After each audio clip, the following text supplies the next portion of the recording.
할렐루야. 아멘. 네, 오늘도 주님 앞에 나오신 여러분들 사랑하고 환영합니다. 오늘도 우리가 마음과 정성을 다해서 우리 주 예수 그리스도의 이름을 함께 찬양하겠습니다. 우리 함께 고백합니다. 나는 예배자입니다.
저희 다 함께 사도신경으로 신앙고백 하시겠습니다.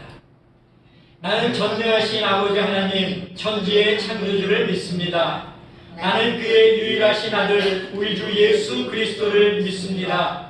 그는 성령으로 있게 되어 동정녀 마리아에게서 나시고 본디오 빌라도에게 고난을 받아 십자가에 못 박혀 죽으시고 장사된 지 사흘 만에 죽은 자 가운데서 다시 살아나셨으며 하늘에 오르시어 전능하신 아버지 하나님 우편에 앉아 계시다가 거기로부터 살아있는 자와 죽은 자를 심판하러 오십니다. 나는 성령을 믿으며 거룩한 공교회와 성도의 교제와 죄를 용서받는 것과 몸의 부활과 영생을 믿습니다. 아멘.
속에 내 등불 내 노래시라 주의 날개 아래서 내맘 쉬니 신실하신 주님 찬양해 신실하신 하나님 신실하신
주님 채우소서. 나의 잔을 높이는이다. 하늘 양식 내게 채워주소서. 넘치도록 채워주소서. 내 친구여 거기서 돌아오라. 내 주의 넓은 품으로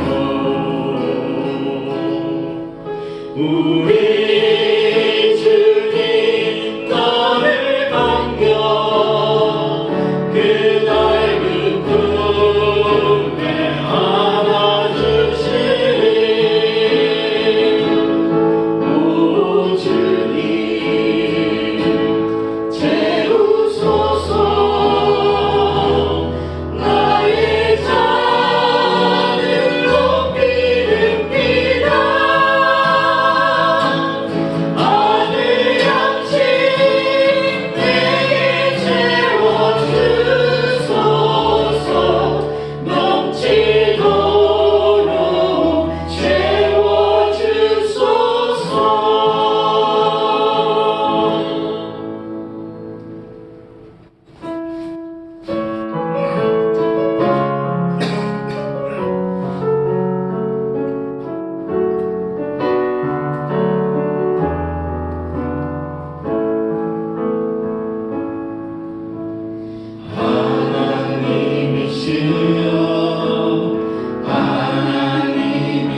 하나님이시여 주는 나의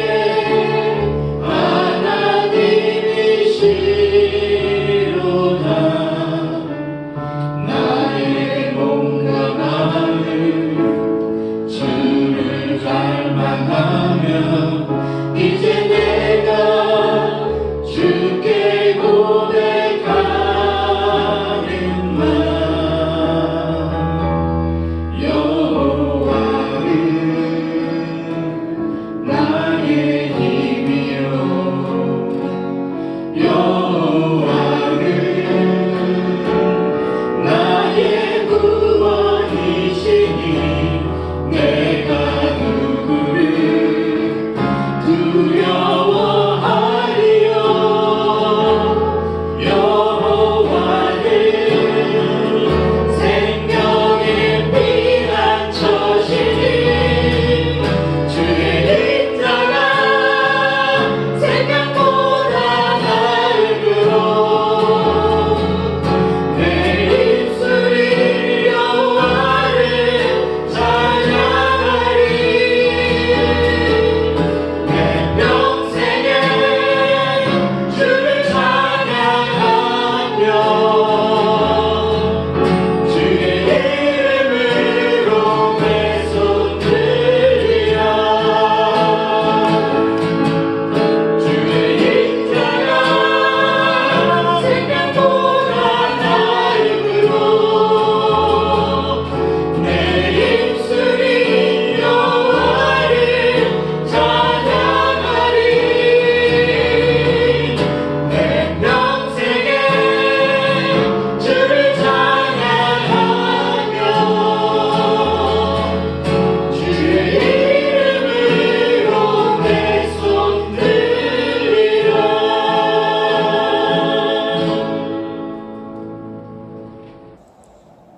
오늘 우리에게 주시는 하나님의 말씀은 신약에 있는 사도행전 4장 5절에서 12절까지입니다. 제가 봉독하겠습니다. 이튿날 관리들과 장로들과 서기관들이 예루살렘에 모였는데 대제사장 안나스와 가야바와 요한과 알렉산더와 및 대제사장의 문중이 다 참여하여 사도들을 가운데 세우고 묻되 너희가 무슨 권세와 누구의 이름으로 이 일을 행하였느냐. 이에 베드로가 성령이 충만하여 이르되 백성의 관리들과 장로들아, 만일 병자에게 행한 착한 일에 대하여 이 사람이 어떻게 구원을 받았느냐고 오늘 우리에게 질문한다면 너희와 모든 이스라엘 백성들은 알라. 너희가 십자가에 못 박고 하나님이 죽은 자 가운데서 살리신 나사렛 예수 그리스도의 이름으로 이 사람이 건강하게 되어 너희 앞에 섰느니라.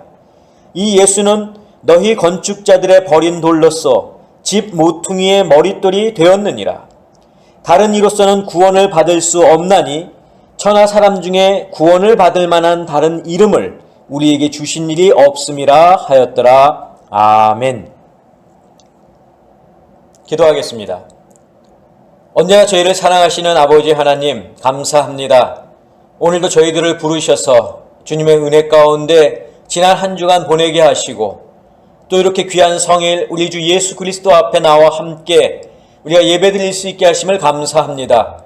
오늘도 저희들이 말씀을 들으려 합니다. 성령님 말씀 가운데 역사하여 주시옵고 그 말씀을 통하여 우리들의 삶이 변하는 놀라운 역사가 일어날 수 있도록 주님 도와 주시옵소서. 예수 그리스도의 이름으로 기도하옵나이다. 아멘. 사랑하는 성도 여러분, 한 주간 잘 보내셨습니까? 오늘도 우리가 또 이렇게 새롭게 한 주를 시작하게 되는데 우리가 한 주에 처음 시작하는 이 주일 여러분들이 말씀으로 은혜 받고 또 그 말씀으로 우리가 영적으로 무장해서 이 세상 우리가 살아갈 때에 진정한 하나님의 백성으로 또 그리스도의 군사로 살아갈 수 있는 저와 여러분들 되시기를 간절히 부탁을 드립니다. 자, 말씀을 전하겠습니다. 자, 우리가 지난주에 믿음으로 예수 그리스도의 능력이 내게 나타나게 하라라는 그런 제목으로 우리가 말씀을 함께 전하고 들었습니다. 자, 베드로와 요한이 기도 시간에 성전에 올라갈 때 성전 미문에 누가 있었습니까? 나면서부터 걷지 못했던 사람이 있었죠. 자, 바로 베드로와 요한이 이 사람을 고쳐 주었는데 그것이 베드로의 경건도 아니고 또 베드로의 능력도 아니라 바로 예수 그리스도의 이름이었다. 이런 말씀을 제가 여러분들께 전했죠. 자, 오늘 말씀도 지난주에 계속 이어서 이야기가 전개가 되는데 예수님의 제자 2명, 베드로와 요한이죠. 이 2명이 솔로몬 행각에서 사람들에게 예수 그리스도의 부활과 복음을 전했습니다.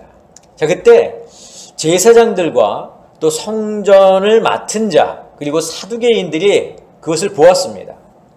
자, 사도행전 4장 2절을 보면 그들은 예수 안에 죽은 자의 부활이 있다고 백성들을 가르치는 이 베드로와 요한을 굉장히 싫어했습니다.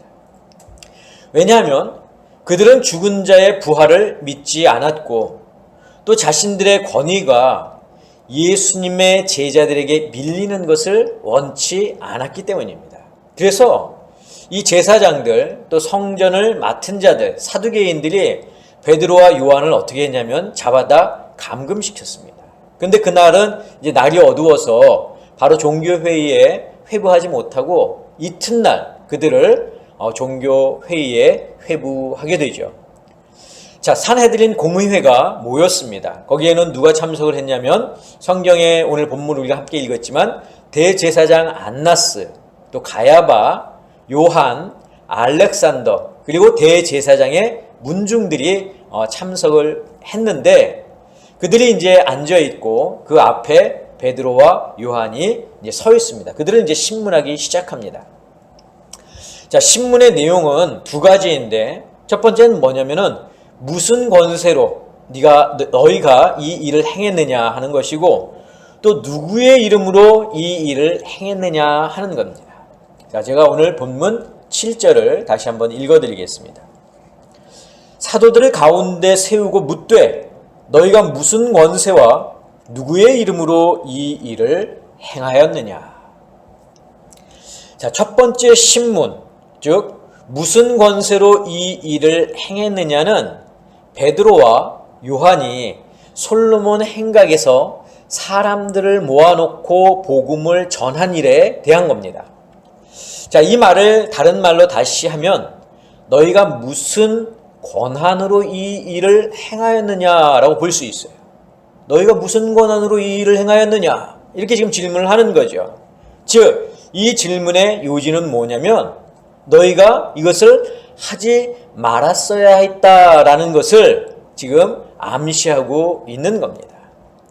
자, 일반적으로 성전 안에서 어떤 제사장의 허락 없이 군중들을 모아놓고 예배 의식이나 연설, 강연 이런 것을 할 수가 없습니다. 왜냐하면 그것은 제사장의 권한을 침해하는 것이기 때문에 항상 이 성전 안에서 이런 것들을 할 때는 제사장의 허락을 받아야 됐습니다. 그런데 베드로와 요한이 허락을 안 받았죠. 그러니까 그들이 그 솔로몬 행각에서 한 그러한 설교로 인하여 제사장의 심기를 건드린 겁니다. 바로 그 이유 때문에 또 이 공의회에 서게 된 것이기도 하고요. 자, 두 번째 신문은 뭐였습니까? 누구의 이름으로 이 일을 행하였느냐인데, 이것은 성전 미문에 앉아있던 나면서부터 걷지 못하던 그 사람을 고쳐준 일에 대한 신문입니다. 자, 공의회 의원들이 이렇게 질문을 한 데에는 이유가 있습니다. 왜냐하면 제자들을 올무에 빠뜨리게 하기 위해서라는 거죠.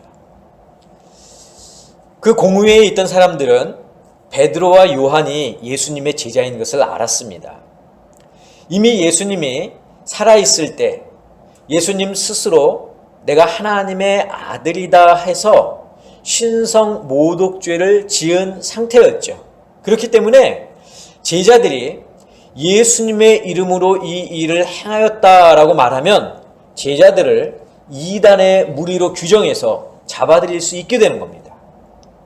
근데 만약 베드로와 요한이 예수의 이름으로 행하지 않고 하나님의 이름으로 이 일을 행하였다고 말하면 하나님의 이름을 망령되이 일컫는 그런 죄가 되기 때문에 율법을 어긴 죄로 또한 그들을 잡아들일 수 있는 겁니다. 그러니까 이렇게 대답해도 잡혀 들어가고 저렇게 대답해도 잡혀 들어가는 그런 상황이에요. 자, 결국 이 두 가지 신문을 통해서 우리가 알 수 있는 것은 무엇이냐면 종교 지도자들은 왜 베드로와 요한이 솔로몬 행각에서 복음을 전하고 또 걷지 못한 그 사람을 고쳐주었는지에 대해서는 관심이 없어요. 그들이 관심이 있었던 것은 베드로와 요한이 행했던 방법과 수단입니다. 어떤 방법, 어떤 수단으로 그들이 그 사람을 고쳤고 또 복음을 전했는지 그것을 지금 문제 삼고 있는 겁니다. 자, 오늘 우리가 함께 보려고 하는 말씀도 바로 이겁니다. 사실 베드로와 요한이 성전에 기도하러 올라갈 때 미문에 앉아서 구걸하던 사람을 보고 동전 몇 푼을 이렇게 주거나 아니면 평소처럼 그냥 아무런 관심 없이 지나갈 수도 있었습니다. 하지만 그날만큼은 특별히 성령님께서 역사하셨습니다. 성령님께서 베드로와 요한을 구걸하는 사람 앞에 멈춰 서게 하셨죠. 그리고 그를 치료하게 하셨습니다. 자, 베드로는 성령이 충만한 사람이었지만 그날따라 성령님께서 강하게 역사하셨습니다. 자, 성령님은 베드로에게 기적을 행하게 하셨을 뿐만 아니라 솔로몬 행각에 모인 사람들에게 말씀을 전하게도 하셨습니다. 오늘 본문으로 우리가 읽지는 않았지만 4절을 보면 성경이 이렇게 말씀하고 있습니다. 말씀을 들은 사람 중에 믿는 자가 많으니 남자의 수가 약 5천이나 되었더라. 자, 베드로의 설교를 듣고 사람들이 예수를 믿었다는 것입니다. 5천 명이나 되었다고 하는 거죠. 성령님께서 역사하셨기 때문에 이것이 가능했던 것입니다. 자, 그것뿐만 아니죠. 공의회 앞에 선 베드로는 자신을 신문하는 공의회 의원들의 기선에 제압을 당하지 않았습니다. 오히려 그 반대였습니다. 자, 오늘 8절에 보면 이렇게 기록하고 있는데 이에 베드로가 성령이 충만하여 이르되. 자, 공의회 앞에 서면은 얼마나 주눅이 들겠습니까? 사람들 많고 이제 베드로와 요한 단 두 사람인데, 자, 종교 지도자들이 신문을 하기 시작하면은 주눅이 들을 수밖에 없죠. 그런데 베드로는 어땠다고요? 성령이 충만해서 오히려 그들에게 말했다는 겁니다. 자, 이처럼 베드로는 성령이 충만하였고 성령에 사로잡혀 사는 사람이었습니다. 반면 종교 지도자들은 백성들을 하나님께로 인도해야 할 사명을 가졌음에도 불구하고 자신의 기득권을 챙기기에 급급해서 사도들이 왜 예수 그리스도의 부활을 증거하는지, 왜 병든 자를 치유하였는지에 대해서는 알아보려 하지 않았다는 겁니다. 사실 예수님도 그러셨지만 베드로가 걷지 못한 사람을 고쳐준 이유는 크게 두 가지입니다. 자, 그런데 이 두 가지 이유는 다른 하나의 큰 목적을 가지고 있다는 것을 여러분들이 기억하시기를 바랍니다. 자, 먼저 베드로가 걷지 못한 사람을 고쳐준 첫 번째 이유는 병이나 어떤 신체적 장애로 인해서 어려움을 당하거나 소외된 사람들을 불쌍히 여겼기 때문입니다. 사랑하는 마음을 가졌다는 거죠. 우리가 사는 이 시대에도 환자나 또 장애를 가진 사람들을 위한 그런 편의시설이 있습니다. 하지만 편의시설이 있다고는 말하지만 여전히 장애를 가진 사람들에게는 불편한 게 더 많은 게 사실입니다. 자, 하물며 2000년 전에는 어땠겠습니까? 당시에는 환자 또 장애인들을 위한 시설은 고사하고 그들을 어떻게 대했습니까? 멀리하거나 도외시했죠. 하지만 예수님은 그런 사람들의 친구가 되어주셨고 그런 사람들의 고통과 슬픔을 아셨습니다. 그리고 그들의 문제와 병까지 해결해 주셨습니다. 심지어 예수님은 영적으로 죽어가는 우리들을 위해서 십자가에 달려 돌아가셨습니다. 베드로도 그런 예수님의 뜻을 알았고 예수님처럼 행하는 것이 바로 하나님께서 원하시는 것임을 베드로도 알았습니다. 자, 사도 요한은 요한 1서 3장 16절에서 18절에 이렇게 말씀하고 있습니다. 그가 우리를 위하여 목숨을 버리셨으니 우리가 이로써 사랑을 알고 우리도 형제들을 위하여 목숨을 버리는 것이 마땅하니라. 누가 이 세상의 재물을 가지고 형제의 궁핍함을 보고도 도와줄 마음을 닫으면 하나님의 사랑이 어찌 그 속에 거하겠느냐. 자녀들아, 우리가 말과 혀로만 사랑하지 말고 행함과 진실함으로 하자. 예수님께서 병자들을 고쳐주시고 또 베드로가 병자를 고치는 것은 바로 사랑에 근거한 것입니다. 하나님이 우리를 사랑하시고 또 불쌍히 여겨서 영원히 죽을 수밖에 없는 그런 죄에서 구원해 주신 것처럼 예수님은 병자들과 또 소외된 자들을 사랑하시고 불쌍히 여기셔서 그들의 병을 고쳐주신 것입니다.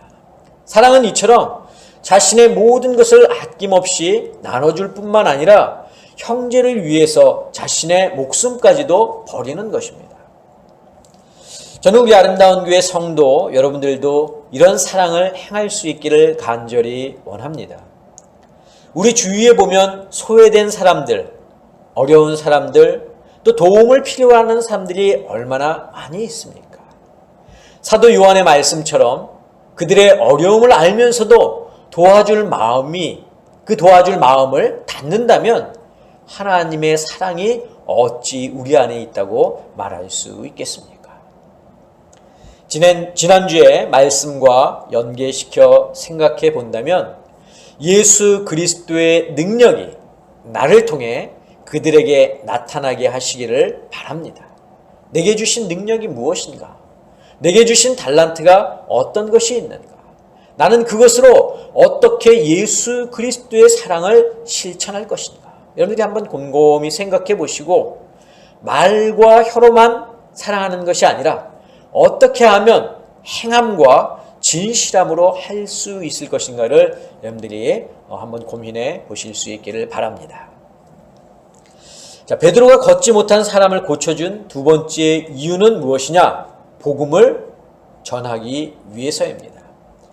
자, 사도행전 3장의 내용을 우리가 지난주에 봤는데 이 내용을 보아 알듯이 베드로가 성전 미문에 앉아있던 사람을 고쳐주자 사람들이 어떻게 했습니까? 베드로 주변에 모여들기 시작했습니다. 이 놀라운 광경을 목격한 사람들이 그 중에 있을 것이고 또 소문을 듣고 달려온 사람들도 있을 것이고 또 그 중에는 베드로가 또 다른 그러한 기적을 행하지는 않을까 기다리는 그런 사람도 있었을 겁니다. 자, 베드로는 이렇게 몰려드는 사람들에게 무엇을 했습니까? 복음을 전하기 시작했습니다. 예수 그리스도의 부활을 전하기 시작했죠.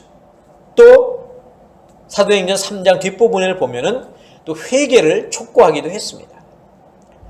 사람들은 베드로에게 다른 기적을 기대하고 있었을지 모르지만 베드로는 기적보다 더 중요한 복음을 전하고 있었다는 겁니다.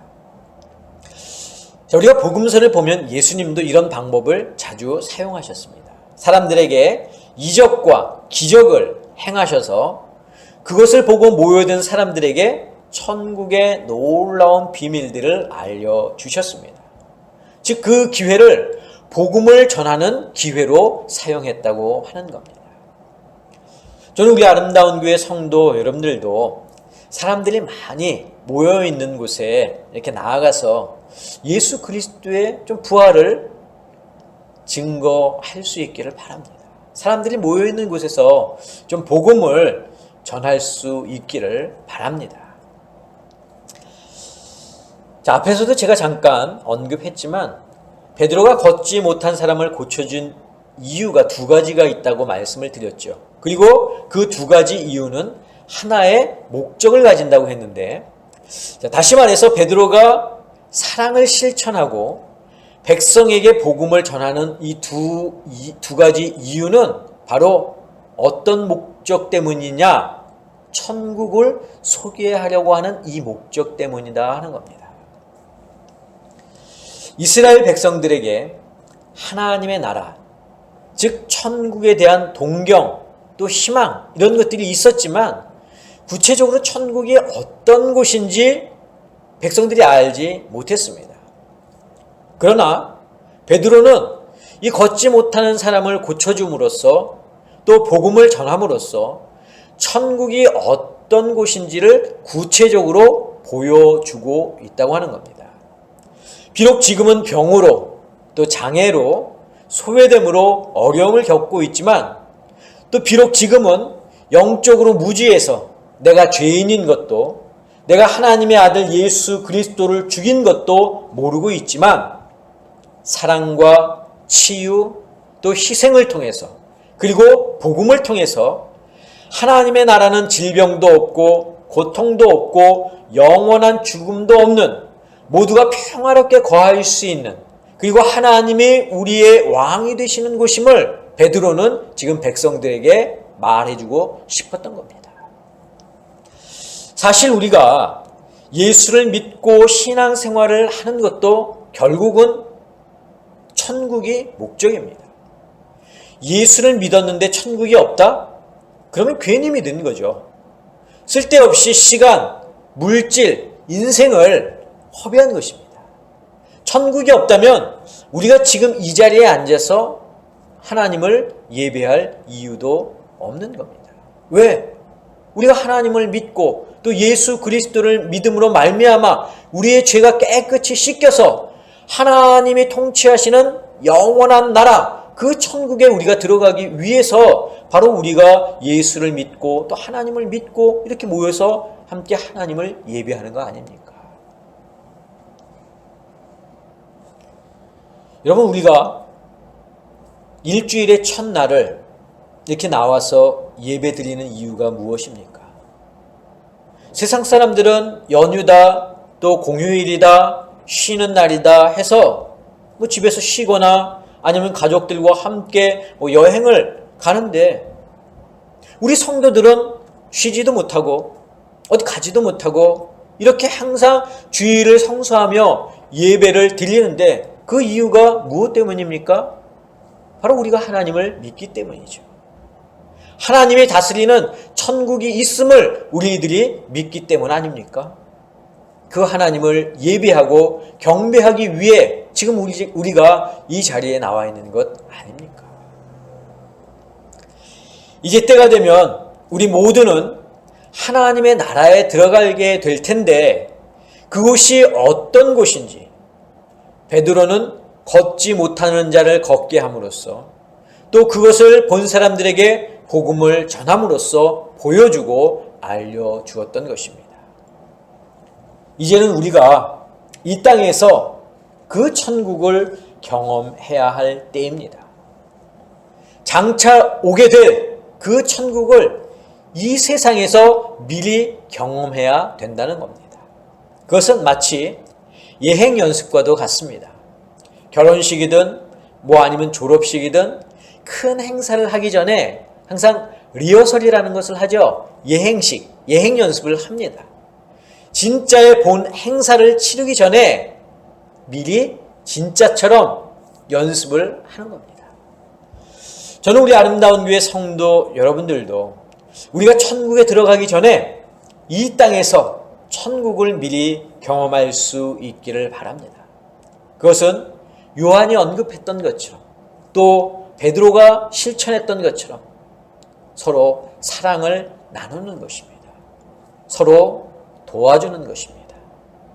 남의 슬픔이 나의 슬픔이 되고 남의 고통이 나의 고통이 되어서 그것을 함께 나누어질 수 있는 그런 공동체가 되어야 한다는 겁니다. 초대교회가 바로 그런 공동체의 모습을 잘 보여주고 있습니다. 사랑하는 성도 여러분, 우리 모두가 사랑을 실천함으로 이 땅에서 천국을 경험할 수 있기를 간절히 바랍니다. 천국의 기쁨을 함께 나눌 수 있기를 바랍니다. 그리고 그 천국의 기쁨을 이 세상에 전할 수 있기를 주님의 이름으로 간절히 축원합니다. 기도하겠습니다.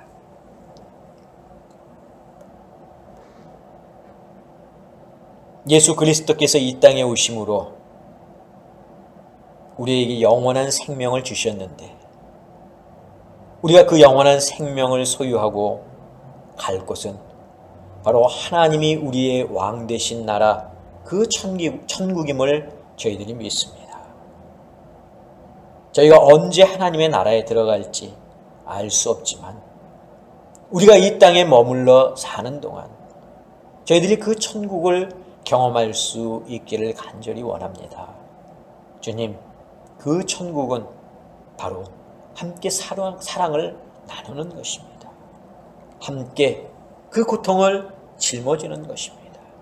주님, 저희들이 이 천국을 이 땅에서 경험할 수 있도록 도와주시옵소서. 이제는 우리 주 예수 그리스도의 은혜와 하나님의 그 크신 사랑하심과 성령님의 역사하심이 오늘 말씀을 듣고 이 땅에서 천국을 경험하기를 소원하는 사랑하는 당신의 성도들 머리 위에, 저희들의 가정 위에, 자녀들 위에, 건강 위에, 직장과 사업과 일터 위에 지금부터 영원까지 함께 하옵시기를 간절히 축원하옵나이다. 아멘.